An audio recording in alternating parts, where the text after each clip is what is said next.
அனைவருக்கும் வணக்கம். ஓம் குரு ஸ்ரீ யோக மேதா தட்சிணாமூர்த்தியை நமக. ஓம் ஸ்ரீ குரு ராகவேந்திர இருத்தனை. என் குருநாதர் ஐயா பாலா ஐயாவிற்கும் கிருஷ்ணவேணி அம்மாவிற்கும் என் குரு வணக்கத்தை முதல் தெரிவித்துக் கொள்கிறேன். நான் வேலிருந்து ஜோதிடர் குபேரகஜோதி சந்திரன் பேசுகிறேங்க.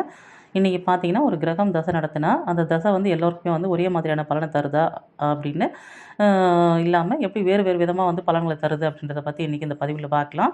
இப்போ இருக்கிறது பார்த்திங்கன்னா 12 ராசி கட்டங்கள் தான் இருக்குது, 27 நட்சத்திரங்கள் தான் இருக்குது. அதே மாதிரி பார்த்திங்கன்னா 9 கிரகங்கள் மட்டும்தான் இருக்குது. இந்த 9 கிரகங்கள் மட்டுமே வந்து பார்த்திங்கன்னா 27 நட்சத்திர சாரங்கள் வழியாக 12 ராசி கட்டம் மூலமாக தான் வந்து பலனை வந்து தருது. இப்போ பார்த்தீங்கன்னாக்கா உலகத்தில் வந்து கோடானு கோடி பேர் இருக்கிறாங்க. இருக்கிறதுனா 9 கிரகம் தான். அந்த 9 கிரகம் தான் தசையை நடத்துது. அப்போ ஒரு கிரகத்தோட தசை வந்து பல கோடி பேருக்கு வந்து நடக்கும் இல்லைங்களா? அப்போ அந்த பல கோடி பேருக்குமே வந்து ஒரே மாதிரியான பலன் தான் தருதா அப்படின்னு பார்த்தா இல்லை. அப்போ பார்த்தீங்கன்னா எப்படி வந்து தருது அப்படின்னு சொல்லி பார்க்கும்போது இந்த 2 விஷயம் மட்டும் பார்த்தீங்கன்னா பொதுவான பலனாக நடக்கிறதுக்கு வாய்ப்புகள் உண்டு. இப்போ பார்த்தீங்கன்னாக்கா அந்த கிரகம் வந்து பொதுவான குறிக்கக்கூடிய காரகங்கள்லாம் என்னவோ அதெல்லாம் வந்து நடக்கும். அதே போல் பார்த்தீங்கன்னா காலபுருஷ ரீதியாக அவர் வந்து யாருன்னு சொல்லி பார்த்தோம்னா அதுக்குண்டான விஷயமா பார்த்தீங்கன்னா பொதுவாக வந்து எல்லாருக்குமே நடக்கக்கூடிய ஒரு விஷயம். அந்த பொது பலன் என்ன அப்படின்னா பார்த்தீங்கன்னாக்கா, உதாரணம் வந்து புத பகவானை நம்ம எடுத்துக்கலாம்.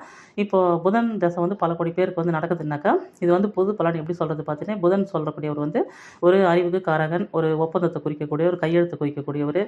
அதே மாதிரி பார்த்தீங்கன்னாக்கா அந்த நரம்பை குறிக்கக்கூடிய ஒரு கிரகம், உயிர் காரகத்தை வந்து பார்த்தா தாய் மாமனை குறிக்கக்கூடியவர். அப்புறம் இந்த டாக்குமெண்ட், கணிதம் இந்த மாதிரி வந்து பொது காரகங்கள் நிறைய விஷயம் இருக்குது இல்லைங்களா? இதெல்லாம் வந்து அதில் நம்ம எடுத்துக்கலாம்.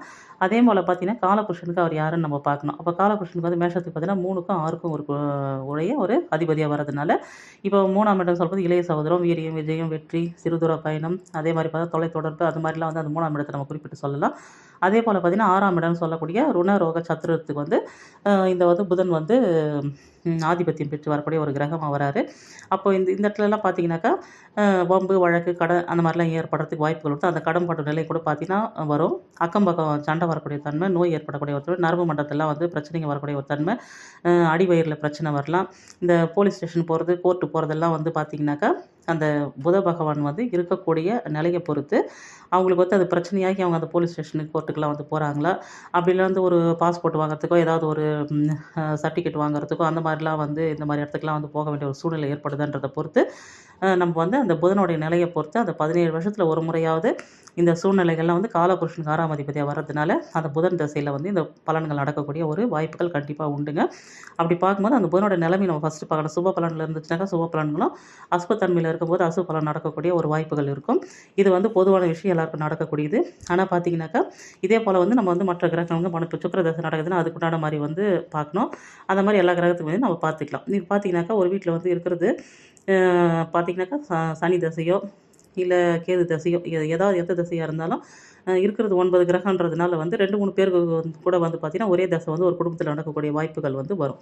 அப்போ வந்து எங்கள் வீட்டில் வந்து பார்த்திங்கன்னா எனக்கும் சனி தசை, எங்கள் பையனுக்கு அதே நடக்குது, எங்கள் பொண்ணுக்கு அதே நடக்குது, எங்கள் கணவன் மனைவிக்கு நடக்குதுனாலுமே பார்த்திங்கன்னா எல்லாருக்குமே வந்து ஒரே மாதிரியான பலன்கள் வந்து அந்த நேரத்தில் வந்து நடக்காதுன்றதை நம்ம வந்து வேறுபடுத்தி எப்படி பார்க்கலாம் அப்படின்னு சொல்லி பார்த்திங்கனாக்கா, இப்போ பார்த்திங்கனாக்கா உதாரணமாக புதனையும் நம்ம வந்து கணக்குக்கு எடுத்துப்போம். இப்போ பார்த்திங்கன்னா புதன் கிரகம் வந்து மேஷ லக்னத்துக்கு 3 6ஆம் அதிபதியாக ஆதிபத்தியம் பெற்று வராரு. அதே மாதிரி பார்த்தீங்கன்னா ரிஷப லக்னத்துக்கு 2 5க்குரியவராகும், மிதுனத்துக்கு 1 4க்கும், கடகத்துக்கு 3 12க்கும், சிம்பத்துக்கு 2 11க்குரிய அதிபதியாகவும், அதே மாதிரி துலா லக்னக்காரர்களுக்கு 9 12க்குரியவங்களாகவும், விருச்சக லக்னத்துக்கு 8 11, தனுசுக்கு 7 10, மகரத்துக்கு 6 9, கும்பத்துக்கு வந்து 5 8ஆம் அதிபதியாகும். அதே மாதிரி பார்த்தீங்கன்னாக்கா மீன லக்னக்காரர்கள் பார்த்தீங்கன்னாக்கா 4 7ஆம் வீட்டு ஆதிபத்தியம் பெற்று வரார். அப்போ அது ராகு கேதுக்கு மட்டும் பார்த்தீங்கன்னா கொஞ்சம் நின்ற வீட்ட பலன் நம்ம எடுத்துக்கலாம். அதே மாதிரி பார்த்தா சூரியன் சந்திரன் பார்க்கும்போது ஒரே வீட்டு பலனாக தான் ஆதிபத்தியம் பெற்று வருவாங்க. மற்ற 5 கிரகத்துக்குமே பார்த்தீங்கன்னாக்கா எந்த கிரகம் வந்து தசை நடத்துதோ அவங்க வந்து லக்ன ரீதியாக வந்து அவங்க எந்த வீட்டுக்கு அதிபதியாக வராங்கன்றது நம்ம ஃபஸ்ட்டு எடுத்துக்கலாம். இதிலே பார்த்தீங்கன்னா ஃபஸ்ட்டு வித்தியாசம் நம்மளுக்கு வந்துடும். அதே மாதிரி பார்த்தீங்கன்னாக்கா இப்போ 12 லக்னத்துக்கு வந்து இதே மாதிரி ஒரு கிரகத்தை பார்த்து எடுத்துக்கோங்க. இப்போ இதோட சேர்த்து பார்த்தீங்கன்னாக்கா இந்த புதன் வந்து லக்னத்துக்கு வந்து எந்த வீட்டில் போய் அமர்ந்திருக்கிறாருன்னு ஃபஸ்ட்டு பார்க்கலாம். அதே மாதிரி பார்த்தீங்கன்னா நின்ற வீட்டில் வந்து அவர் வந்து எந்த மாதிரி நிலைமையில் இருக்கிறார், நட்பு வீட்டில் இருக்கிறாரா, பகை வீட்டில் இருக்கிறாரா, இல்லை சமமாக இருக்கிறாரா, இல்லை வக்ரத்துலையா, அஸ்தமனமா, நீச்சமாக, ஆட்சியாக இருக்கிறாரா, இல்லை ஆட்சி உச்சமாக இருக்கிறாரா, அப்படி இல்லைனாக்கா வந்து திதி சுனி வீட்டில் மாட்டியிருக்கிறாரான்னு பார்க்கலாம். இப்போ நீச்சத்தில் இருந்தால் ஒரு பலன், அதே மாதிரி பகை வீட்டில் இருந்தால் ஒரு பலன், அதே மாதிரி பார்த்திங்கனாக்கா அவர் அசமனமாக இருந்தால் வக்ரமாக இருந்தான்ட்டு எந்த நிலைமையில் அந்த வீட்டில் போய் நிற்கிறாரோ அதுக்கு உண்டான பலன்கள் வந்து மாறுபட்டு வரும் இல்லைங்களா? அது ஒன்று எடுத்துக்கலாம். அதே மாதிரி பார்த்தீங்கன்னாக்கா அவர் வாங்கிய சாரநாதன் யாருன்னு பார்க்கணும். சாரநாதன் பார்த்தீங்கன்னாக்கா அவரும் இதே மாதிரி நீச்ச கிரகமாக இருக்கிறாரா, 6, 8, 12 இருக்கிறாரா, இல்லை 6, 8ஆம் அதிபதியாகவே இருக்கிறாரா, இல்லை வந்து இந்த கிரகமே இப்போ 6, 8, 12 போய் மறைஞ்சிருக்குதா அப்படின்னு இவ்வளோத்தையும் ராகு கேதுவோட தொடர்புலாம் இருக்குதா, திரிகோணங்களில் இருக்கக்கூடிய கிரகங்கள் என்ன அதையும் பார்க்கணும். அதே பார்த்தீங்கன்னாக்கா இவரோட கூடிக்கு இருக்கிற கிரகங்கள் என்ன, இவர் கூட கூடி இருக்கிறவங்க வந்து நீச்சமோ பகையோ அஸ்தமான 6, 8, 12 கூட்டு ராகு கேதுவோட சம்மந்தப்பட்டு நிற்கிறது. இதுலேயும் வந்து வித்தியாசங்கள் வரக்கூடிய வாய்ப்புகள் வரும். அதே மாதிரி இவர் பார்த்த கிரகங்கள் வந்து யாருன்னு பார்க்கலாம். அதே மாதிரி வந்து இவர் வந்து போய் நிற்கிற வீட்டோட அதிபதி வந்து எந்த வீட்டில் போய் நிற்கிறாருன்றதை பார்க்கலாம். அவரோட நிலைமை என்ன அப்படின்னு பார்க்கணும். அதே மாதிரி இவர் நிற்கிற வீட்டோட வீடு வந்து காலபுருஷனுடைய எந்த வந்து உயிர் காரகத்தை குறிக்கக்கூடிய ஒரு வீடு அப்படின்றத பார்க்கணும். எந்த வீட்டு ஆதிபத்திய லக்னத்துக்கு வருதுன்றத பார்க்கணும்.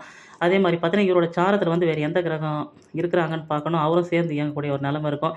இந்த மாதிரி பார்த்தீங்கன்னாக்கா இப்போது பொதுவான உயிர் காரகத்துவமும் ஆதிபத்திய காரகமும் பொதுவாக எல்லாருக்குமே ஜென்ரலாக நடந்தாலும் இப்போ என்ன லக்னம், லக்னத்துக்கு எந்த 2 வீட்டோட அதிபதி இவர் எந்த வீட்டில் இருக்கிறாரு, அந்த வீட்டில் இவர் எந்த நிலைமையில் இருக்கிறாரு, அதே மாதிரி இவர் நின்ற வீட்டு அதிபதி நிலைமை என்ன, இவர் பெற்ற சாரநாதன் என்ன, இவருடன் கூடிய கிரகம், இவரை பார்த்த கிரகம், இவர் சாரம் பெற்ற கிரகம், திரிகோணத்தில் இருக்கிற கிரகம்னு சொல்லிட்டு இப்போ 6, 8, 12 போய் மறைச்சிருக்கிறாரா, இல்லை திதிசூனியம் வாங்கியிருக்கிறாரா, இல்லை திதிசூனிய அதிபதி கூட சேர்ந்துருக்கிறாரா, இந்த மாதிரி வந்து பல விதமான ஆங்கிள் இருக்குதுங்க.